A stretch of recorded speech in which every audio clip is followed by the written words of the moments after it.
am always very thoroughly thrilled anytime you tune in. You can find the Billy D's podcast pretty much anywhere podcasts are found, including Apple Podcasts, Spotify with friends over at Good Pods, and many other places. Always, no matter how you find us, very glad you did. Actually, I am live on a Fireside. I am new to Fireside, so I've been trying some things this time between Christmas and New Year's. For me, has always been like a black hole of content. You know, I have a fair amount of listeners that I want to keep fresh content out there, but I also know that, you know, a lot of listeners fall off. They're busy. They're doing other things. A lot of television shows go on a little hiatus during the holidays so that, you know, the regular viewers don't miss key episodes. But I do like to stay active. I am not one of these podcasters who has seasons and goes down for the summer or anything like that. I'm a real believer in keeping things going. And one of the good ways to keep things going during this kind of period between the holidays here is to do some things that we normally don't do. You know, for example, behind the scenes stuff at podcasting, how things are done. Multimedia and creation. I'm actually a multimedia creator in terms of what I do during the day. Now I just I'm not limited to podcasting. So there's a lot of things that people are interested in, and even casual listeners of podcasting do like to hear some of the insights in terms of how we plan out guests and things like that, because it just gives them a better appreciation for the show, so they know what's going on. The title of today's show is What Makes a Good Guest Interview? And this is a subject that comes up periodically, and I'll tell you why. This time of year in particular, if you have a book, if you have a new album out, if you have something else going on, typically what happens is this is the time that you reach out to get booked for the early part of next year. So the emails come rolling in. If you have a podcast or any type of vlog or anything like that that's listed anywhere, this time of year, people do approach you and, you know, would like to be on your show and get booked as a guest. And this is a good time to do that and start off 2023 with, you know, a bunch of things booked for yourself. And that's great. I don't know that is podcasting the best solution for you, going on podcast as a guest. Is that the best solution for you? That's another topic for another day. But what we are going to talk about is when somebody like myself gets approached, or when we talk about what interviews go well versus what interviews don't go too well. I'm going to talk about some of the key things that if you're an author, you have some sort of a cause, you want to talk about the work that you do, and somebody has told you, whether it's your agent or your publisher, hey, book yourself on some podcasts. These are some things that I can tell you, for me anyway, are kind of what I hope to hear when I get approached. So I'll give this little qualifier as well. For me anyway, when I have just someone come on as a guest, and that's all they are, is just a guest. And here's what I mean by that. They're just coming on my show, going with the flow, answering the questions that I ask. And I don't mind having a few talking points thrown my way or something like that. For that, we typically do not charge. Okay. I'm happy to work with someone in a situation that's mutually beneficial. And I'll talk about that on today's program. But I typically don't charge for that. What happens, though, is we are a production agency. So there are times when publishers approach us. They want us to produce a podcast. Sometimes I'm the host. Sometimes I'm not. When I am the host, I have to say, hi, this is Billy D's from the XYZ Publishing Company, and we're talking to so-and-so today. At that point, that becomes production work, and we do that a lot, and I'm very happy to do it. But if any type of branding, if a guest approaches me, their publisher approaches me, and they want any type of branding on that podcast, they want their logos all over it. They want me to mention, the publisher as a producer of the show, any of that type of stuff. At that point, I am producing content. That's no different than making a commercial for someone. That's no different than producing a show, one of those shows that you hear on Saturday morning, one of those infomercials. A company like mine made those. And that's production work, and we do charge for that. But as far as the Billy D's podcast is concerned, to just come on and kind of go with the flow, we don't charge for that. If you are paying someone to produce your content at that point, then you probably have more rights in terms of how you want yourself presented. But when you're coming on as a guest and you expect it to be for free, then here's what you should bring. Here's your part of a mutually beneficial free project to work on together. And I'm going to go through these in more detail. But the first one is make sure you have a good approach and be polite. I'm going to talk about that a little bit. The second thing is be willing to promote that episode on your own social media or what have you. And the third thing, and probably for my money, one of the most important, is to bring value to that show and the audience. We're going to talk about that a little bit. We don't want an infomercial. This is something that when you go on somebody's podcast or somebody's show, they don't want you to turn it into a very long infomercial. And we're going to talk about how not to do that. And the fourth thing is if you are being told by your publisher or whoever it may be, your marketing person, that you should go on podcast as part of your professional promotion, then at that point, I would say you should do something in the way of investing some equipment to sound good, because sounding good is something that podcasters want to have their shows do. Nobody wants to talk to somebody and, have them sound like they're coming from Mars or something like that. Okay, so that's kind of what we're going to talk about. And starting with the first thing here, your approach.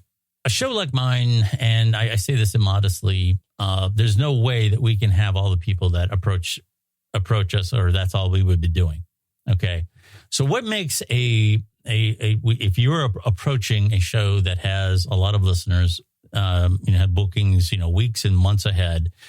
If you're approaching that type of show, what is going to make you stand out when you send your request to be on the show?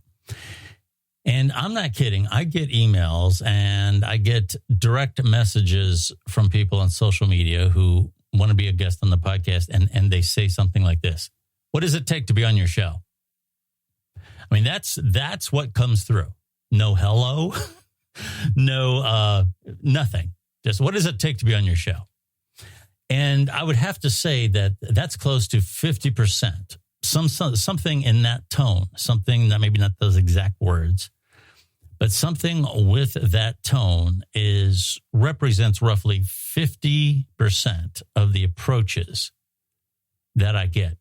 And I don't take it personally or anything, but I do find it odd that a lot of these people are apparently professional authors, and it seems to me like they could craft something a little bit better than that. I don't know. Maybe somebody told them approach as many shows as you can and, play the odds that one of them are going to respond. I don't know. But your odds go up when you approach things a little differently.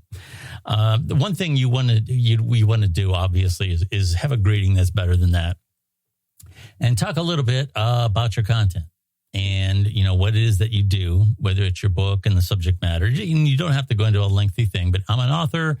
I've had this book on Amazon now for 6 months. And, it's about XYZ. And I think it'd make a really good topic for your show, something like that.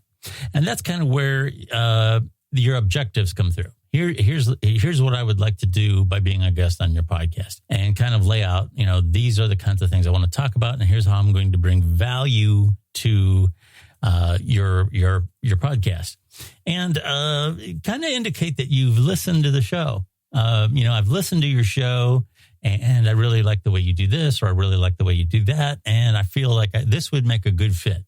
When I get a message like, what does it take to be on your show? I don't know what that person has really checked into. I don't know if they've ever listened to the show, if they've ever tried to evaluate it. But this is the type of thing that, okay, this guy or woman has, they've taken the time to check out the show. They've researched it a little bit. They've found me on Apple Podcasts and Spotify. They got a pretty good idea of what my range is, and it has meaning to them, and they want to come forward. So that's a good thing. So that's, just kind of don't just stab at shows because you find them on a list somewhere. These shows get a lot of listens, so I'm going to send a thing like, hey, why don't I be on your show? Do it a little bit more planned than that and show these other professionals that you're approaching their show with respect and you have respect for what they do and that you're going to be a professional as a guest. The other thing then is in terms of leading into the next thing, is indicate that you will help co-promote the episode. I can tell you that I've let myself get used more than once. I'll have somebody, and they have a successful book, and somebody's told them, go on Billy D's podcast, and they walk through a list of talking points when they're on the show, and hey, thank you very much, see you later. They're gone, and they move on to the next one. They might have 2 or 3 interviews booked that day. They may not even listen to the episode afterwards. They do nothing to promote the episode. They don't feature it on their website. They don't feature it in their social media. So basically it's, they expect you, being me or whoever is running the show, to do this promotional work for them, not only for free, but with no effort returned. And this is problematic not only as the relationship goes. If you're going to be working with this person to create content that's going to bring value to your audience and promote their book at the same time, you both have a duality there in terms of your goals. It doesn't do you any good as an author or a creator of any kind to come on a show and then do nothing with it. The whole point in a show like mine, and there's a lot of good podcasters out there who really provide a professional forum for their guests to come on. When you are creating that and you're being involved in a project like that, you owe it to yourself to share it to your audience. Let the audience see you in different environments. Let the audience, be exposed to different questions that you are asked. And this will help them feel like they know you. And this is going to do you a lot of good. And it's going to do a lot of good for the host that is, bringing you on their program and letting you do your thing. And I would go the extra step. It's amazing to me that a lot of times people will at least share the episode that they are in, but any other type of content that the host may be sharing related to their show or related to other authors, they won't touch it. And that's very common. And here again, I don't quite understand that because there have been times when I have done interviews, let's say over the course of 6 months, with about 3 authors who are working under the same publisher. And they still will not share each other's content at all, and let alone share each other's interviews that they have done on other podcasts. And, if you have a group of, let's say, a half a dozen authors, and they're all doing different shows, and they're all, promoting themselves on social media and creating content, you would think that working for the same publisher, somebody would have said to them, hey, why don't you guys retweet each other? Why don't you guys share each other's stuff? Because you multiply your exposure many, many times over by doing that. So it really, I have actually made some great associations from authors who have been on the podcast. They have not only helped promote the episode that they were on, but they have kept a relationship with me in terms of co-promoting. And I promote their book when I notice something, that when they do a really good post about something, or when they're on another podcast, or when they do a magazine interview, I share that. And they do the same for me. So even though I complain a lot that a lot of authors and a lot of creators who come on the show really fall short in terms of co-promoting things, I must say there have been times when I have made some fantastic associations. And there's about 3 or 4 people who have been on the podcast who have become very good partners. And we often do things together to promote my show and for them to promote their work, their personal appearances, etc. And, this is what it's all about. When you are engaging, when you are approaching a show to be on for free, essentially, you have to bring something to the table. And any type of promotion, whether it's yours or the guest or the show that you're on, whatever, social media comes with a certain amount of work. It's not equatable to advertising. Just because you do a post, you create a Twitter account, you create a Facebook account, whatever.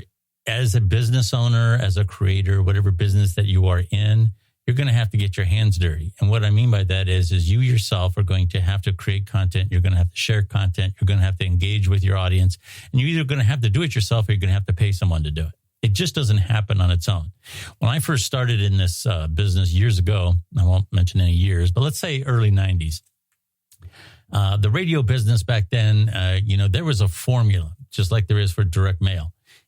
So many runs through the course of a week at a given budget would produce you somewhat of a result. And it varied. Restaurant business, for one thing, had one gauge and so on. And that's really not true anymore. It takes effort to market yourself. And here again, that effort is either going to come from you and your staff, or it's going to come from somebody that you are paying to do it for you. It just does not just sit there. This idea that you build it and they will come really doesn't work that way. So yeah, be generous in how you share, other people's work, and in particular, the people who have worked hard for you, helping you create content.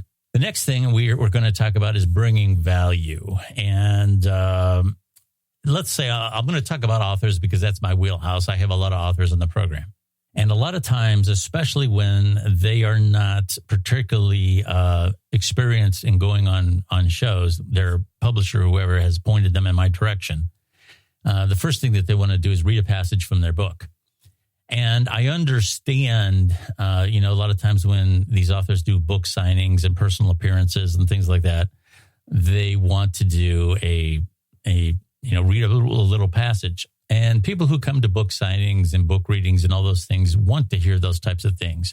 And that's fine.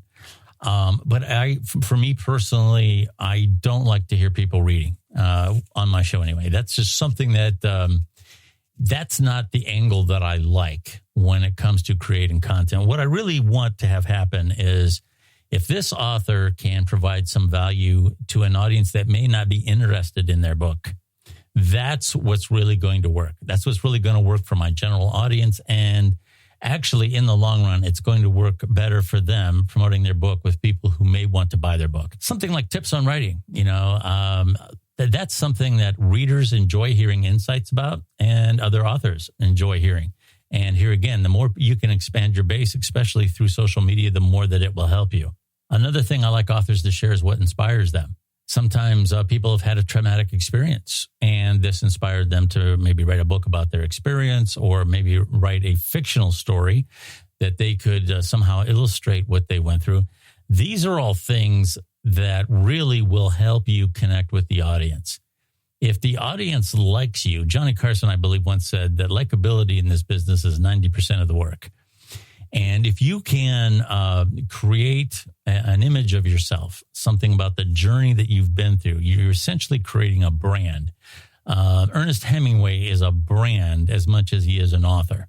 And if you can kind of create a brand as an author for yourself about how you care about the readers, how you care about the story, how you want the reader to feel when they read your story. These are things that will really engage the audience, and they will want to get your book to read it. They don't necessarily will respond to having some, if your book takes 10 hours to read, a 10-minute passage is not going to mean anything. They really need to connect with you as an author and know where you are going, and then that will lead them to you as a brand, and it will lead them to you as somebody who might potentially buy the book. And the duality there, I really like authors that approach me that have some sort of a tie-in to their personal experience or to a cause. A good example of this would be an author who was traumatized by a death in their family. And let's say this death was a rare type of cancer. So they want to raise awareness for this type of cancer through telling a story. So they come on the show not only as an author, but as an advocate for something. That really has a duality that I can really sink my teeth into. And I really enjoy that as a podcast host. When I can bring that type of value to an audience, I really, really like to create in that arena. The other thing that I would have to say about that too is, I'll say it again, is to avoid sounding like an infomercial. I wrote this book because I'm a great author and I really want to tell the experiences of the spy in the Alps as he was chasing the terrorist who had that type of content just doesn't work. It's a turnoff.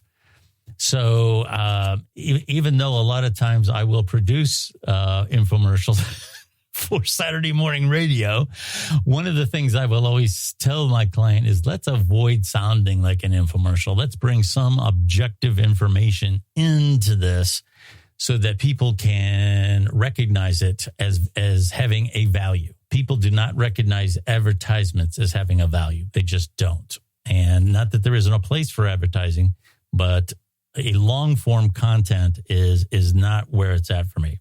Okay. And the last thing that I mentioned was sounding good. And the little joke that I always say is I don't want my guest to sound like, he went on a trip on a rocket built by Elon Musk and he's on Mars now. And, it's hello. Okay. That's something that I don't want my show to sound like that.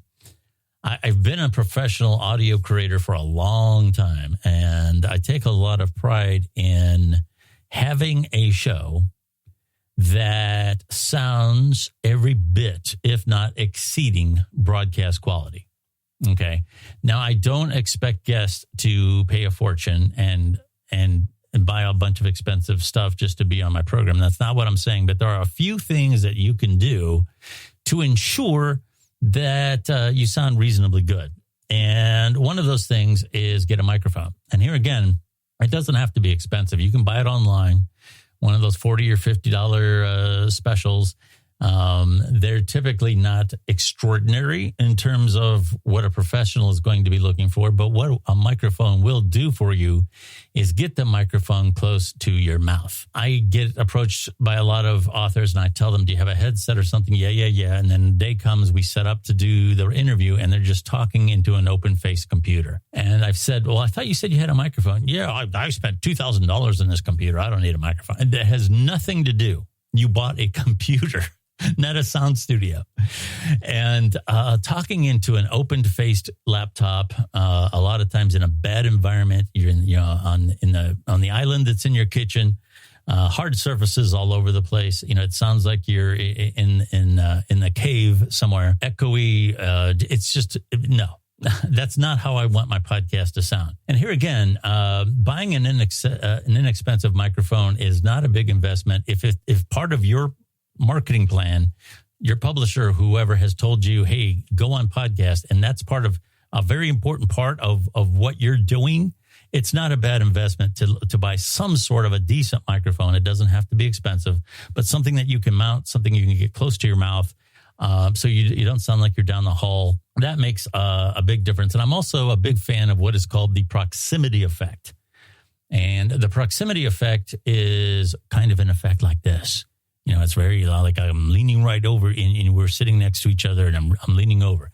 It's more than just the microphone can pick it up. And if I walk to the other side of the room, this microphone would pick me up. You could hear me, but it doesn't have the same effect as the proximity effect. It's more than just being closer to the mic. It creates an intimacy. It actually adds a little, in some cases, just a little bit more weight to the sound of the voice, gives it a little bit more bass, and it sounds more there. It sounds like it's coming right out of the speakers. And that's something here again, you don't need to spend a lot of money to be able to accomplish. Actually, a headset that has one of those little stems with the microphone on the end of it that you can speak close to it will come close to that. And you'll get more of that. And that is so much better than speaking into an open-faced laptop. That drives me crazy. I don't particularly like wireless anything. Typically, a lot of the Bluetooth devices and everything have some issues just with the Bluetooth alone. And the ones that are really neat, like they have the ear and the microphone in one place. Okay, yeah, people like the fact that they don't have anything in front of their face for whatever reason, but it doesn't make for the best audio. Okay, the microphone is behind the side of your head. It's not out in front of your mouth. And wires, for the most part, unless they are cut, provide a better signal, are more reliable, and are less expensive. When I'm doing large setups for sound at a big event or something, I don't use wireless microphones unless there's some reason why that particular speaker has to be wireless. They're going to go out in front of the audience and they're going to do demonstrations, or they're going to do whatever. If there's a mic that's at a podium, there's no reason why that microphone needs to be wireless. All you're doing is introducing a bunch of more variables that could go wrong. So I particularly, as a professional creator, my little rule of thumb is I very seldom use wireless anything unless I absolutely have no choice. Something I just described, somebody wants to go mobile. And this applies to computers as well. If you have to use Wi-Fi, if you're going to come on as a guest and you're going to have your laptop, and a lot of people anymore don't have access to their router. That's amazing, Tiffany. But a lot of people don't have access to the router. They're a cable company or whatever, put a wireless Wi-Fi router in their house as part of their service. It's in another room somewhere, or it's in a storage room, whatever, and they simply cannot plug into it. If that is the case, make sure that your Wi-Fi network is clear. There's not somebody who's streaming a movie on it or playing games on it while you're doing your interview. Keep your Wi-Fi clear. Get as close to the Wi-Fi router as you can. You don't want to have the router on the other side of the house down the basement while you're on the other side of the house up in the attic. Get as close as you can to your Wi-Fi signal. If you can, plug directly into the router. Here again, speeds with Ethernet, the reliability, all of these things are generally much better with your laptop plugged into a router. And certainly here again with a desktop, I don't understand if you have a desktop, why you need a wireless keyboard. I'm not walking around the house with my keyboard. There's no reason for me, and that's just me. Maybe I'm old school. I don't know, but on my desktop, I don't have anything wireless except the mouse because obviously the wire can get in the way. But that's pretty much it. Avoid wireless connections, and when you can, get as close to the router as you can. You can find me, Billy Dees, on Twitter at Billy Dees, and to paraphrase an old quote, the reports of the death of Twitter have been greatly exaggerated. It is still alive and well. It is still very vibrant, and all the communities that I just mentioned are still very active on there. So you can find me on Twitter. I don't have any crazy variations to my screen name on any type of social media. I'm either Billy Dees or the Billy Dees podcast on all the forms of social media that I'm on, so I'm easy to find. And here again, you can find the Billy Dees podcast pretty much anywhere you find podcasts, including Apple Podcasts, Spotify, with friends over at Good Pods. I really enjoyed the people over at Good Pods. I have a good relationship with that platform. And recently, Pandora isn't one of those platforms that you associate with podcasting like you do Spotify and Joe Rogan and all this. But for some reason, the percentage of listens that I get on Pandora have risen a lot in the last 3 to 4 months. So I'm also on Pandora. So probably should mention that as well. Anyway, thank you for listening and checking me out today. Once again, Billy Dees from the Billy Dees podcast. Thank you for listening, and we will be talking to you again next week. I'm Billy Dees and host of the self-titled podcast, The Billy Dees Podcast. We are primarily an interview and a commentary-based podcast featuring authors and creators talking about their craft, advocates for community issues, and myself and an array of co-hosts discussing current events. There's no partisan ranting and raving going on here, just great content. You can find the Billy Dees Podcast on your favorite platform and on Twitter at Billy Dees. Thank you, and I hope you listen in.